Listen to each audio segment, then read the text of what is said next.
Kami ke Pak Mahfud juga sudah mengatakan kalau memang kalian punya bukti, lawan. Itu jelas Pak Mahfud mengatakan itu. Silahkan lawan. Jadi kita ada hukum. Bapak hargai dong hukum. Ini udah nggak benar ini Pak. Kecamatan Kembangan, Kota Jakarta Barat. Dan Jangan ini Pak. Ini Selanjutnya kita lakukan sesuatu. Ini dasarnya apa? Ya, Bapak bukan robot. Ya, Bapak punya naluri, Bapak punya pikiran. selanjutnya Jadi nggak bisa seperti ini, Pak. sitaan tersebut Ya. saya titipkan Nggak bisa. Membongkar kezaliman BPPN dan Satgas BLBI. Satgas BLBI telah bubar pertanggal 31 Desember tahun 2024, tetapi warisan kezaliman mereka tetap tertinggal. Sama seperti BPPN yang dulu merampas aset Bank Centris tanpa prosedur hukum, Satgas BLBI menyita seluruh harta pribadi pemegang sahamnya, Andri Tejadharma, dengan dasar hukum yang cacat. Itulah kesalahan dua lembaga pemerintah di era berbeda. Dan, kini terbuka lebar. Berikut pemaparannya, aset Bank Centris dirampas BPPN tanpa pertanggungjawaban. Bank Centris Internasional adalah salah satu bank swasta yang dibekukan operasinya atau bank beku operasi oleh Bank Indonesia, pada tanggal 4 April tahun 1998. Sejak hari itu, BPPN langsung mengambil alih dan menguasai Bank Centris, merampas seluruh aset dan dokumen, tanpa secarik pun berita acara atau surat serah terima. Apa saja aset dan dokumen yang dirampas BPPN? Dalam surat yang ditujukan kepada Direktur Kekayaan Negara dan Informasi, Direktorat Jenderal Kekayaan Negara DJKN Kementerian Keuangan, pemegang saham Bank Centris, Andri Tejadharma melalui kuasa hukumnya, Japaris Sihombing SH, merinci semua aset dan dokumen yang dikuasai secara paksa oleh BPPN pertanggal 4 April tahun 1998. Yakni, seluruh dokumen otentik Bank Centris, termasuk neraca dan buku cek di Bank Indonesia, jelas Japaris. Selain itu, aset Bank Centris yang dirampas meliputi brankas berisikan uang tunai miliaran rupiah, perhiasan, logam mulia, dan emas. Surat berharga dan sertifikat tanah, kendaraan roda 4 dan roda 2, perangkat komputer, aksesoris bank, serta perabot dan lukisan, gedung dan bangunan dari 10 cabang Bank Centris Internasional di Indonesia. Japaris menambahkan, berdasarkan Akta 39, BPPN juga menguasai promes nasabah Bank Centris senilai 492,2 miliar rupiah, berikut jaminan berupa 5 sertifikat tanah dengan total luas 4,5 juta meter persegi atau 452 hektar.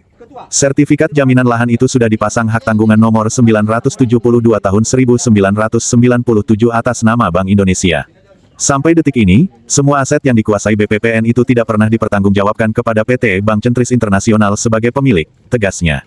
Japaris menegaskan, promes nasabah senilai 492,2 miliar rupiah, disertai jaminan lahan seluas 452 hektar, tidak pernah dibayar oleh Bank Indonesia ke Bank Centris Internasional, dengan nomor rekening 523-551-0016. Tetapi dibayar Bank Indonesia ke rekening rekayasa atau rekening individual, atas nama Centris International Bank, dengan nomor rekening 523-551-0000.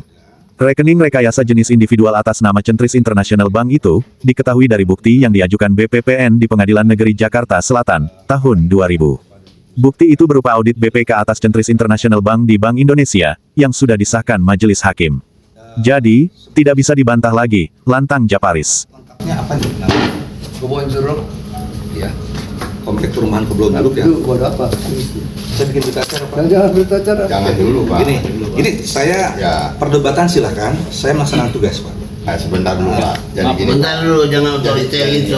Jadi gini, Pak ya. Santai, santai Pak. Saya santai. Santai. Pak, relax aja. Santai. Bapak sebagai petugas hadir ke sini, kami hormati. Betul.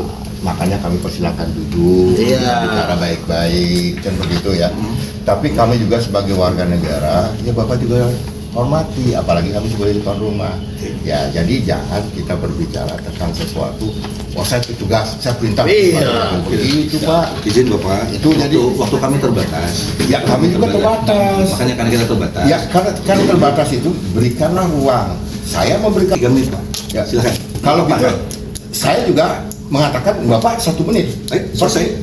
Baik, Tapi saya nggak mau. nggak apa-apa. Ya artinya gini Pak. Ya, jadi tugas Bapak Ya. kita hormati. Sama-sama, Pak. Saya Gitu hormati loh. Bapak juga. Ya karena sama-sama hormati, mari berikan ruang Betul, Pak. ruangnya kami Jadi- berikan tadi Pak, izin kami berikan karena kami sekali lagi terbatas waktu. Kami berikan kesempatan Bapak kalau ada Tidak bisa, yang disampaikan Bapak. 3 menit. Karena Ini yang aja putusan Pak, yang Pak, gini aja Pak. izin Pak saya dengan bicara dengan ini. Ya, Silakan, Pak. ya, kita berbicara satu-satu Pak. Ya. Jadi jangan kita saling gambling gitu Pak ya. Tidak. Jadi Seluruh boleh intinya berbicara. kehadiran Bapak kita udah hormati. Itu satu poin ya. Kedua ya, jangan kami dibatasi tentang hak kami Pak. Itu poin. Yang kedua ya, berikan hak kami untuk melakukan suatu sanggahan apapun terkait dengan apa yang Bapak akan lakukan. Itu ruang yang memang diberikan oleh konstitusi loh Pak. Betul. Gitu loh. Jadi jangan dulu Pak ditangkapin Pak. Kalau Bapak mengatakan bahwa saya punya waktu 2 menit 3 menit, Bapak tidak memberikan pelayanan yang baik kepada Izin, masyarakat. saya tidak sedang melayani Pak, saya sedang melakukan eksekusi Pak. Ya betul, ketika melakukan eksekusi bagian daripada tindakan dan tugas kewajiban daripada negara terhadap pelayanan kepada negara. Baik, pada rakyat. saya sudah cukup Pak. Ini permasalahannya sudah cukup jelas disampaikan oleh pihak kami kepada Pak Andri. Enggak, Kapan jelasnya? Begini Bapak, izin. Kapan jelas? Izin. Enggak gini Pak, kasih dulu saya bicara Pak. Kan saya bilang 3 menit Pak, sudah lewat. Loh, ini tes bukan Pak. Tidak Nggak bisa izin. seperti Pak. Waktu saya terbatas. Ya. Yang jelas saya sudah sampaikan seperti ini bahwa hari ini saya ditugaskan untuk menyita areal di sini semua tanahnya plus bangunan.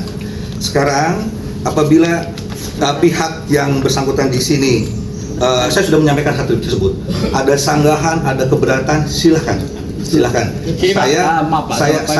Saya akan tetap laksanakan. Dan apabila ternyata memang tadi sanggahan itu akan dilaksanakan, silahkan lakukan secara resmi ke kantor. Sementara itu saya tetap melaksanakan dan nanti Mojim berita acara ini akan saya simpan di sini. Batasan saya hanya di situ Pak. Di luar itu saya tidak punya kewenangan apapun. Even mendengarkan keluhan dari Bapak, saya akan dengarkan, tapi saya akan lakukan kegiatan saya sambil menulis di sini Pak. Ya. Jadi izin, saya akan lakukan itu. Izin saya lakukan itu. Kalau Bapak lagi saya melakukan itu, saya akan keluar, nyatakan bahwa berita acara saya sudah sampaikan maksud saya. Betul. Kemudian Bapak tidak berkenan, saya akan sampaikan di luar. Betul. Jadi saya nyatakan hari ini sekarang saya tepat di pukul 7.40 saya akan melaksanakan penulisan berita acara saya di hadapan para saksi yang saya bawa. Adapun keberatan dari Bapak, silahkan lakukan keberatan, ya. Tapi sekali lagi, Pak, izin, tugas saya hanya itu. Bapak mau menyampaikan keberatan apapun, silahkan, tapi tidak ke saya. Ya. Saya ngomong. Silakan, Pak. Kita manusia bukan? Manusia Pak. Bukan batu kan? Tidak Pak. Bukan tidak. batu kan? Betul Pak. Jadi kesempatan berbicara dong. Silahkan. Saya sambil menulis Pak ya. Kita tuh bicara orang Indonesia. Ya. Ada tata kerama.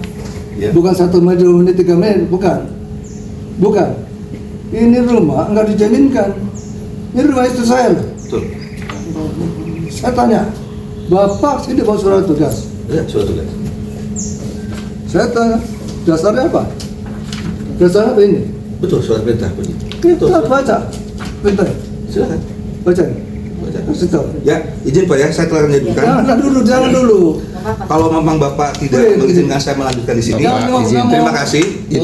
Itu suratnya belum dibaca juga, surat tugasnya Tadi selesai saya Bang. sudah- Belum saya sudah sampaikan dari tadi. Belum dibaca Kesempatan- surat tugasnya. kesempatan Bacanya saya sudah. baca dulu, baca. Kesempatan dulu. Nggak boleh. Bapak dokumen aja ya. Benar itu orang kerja.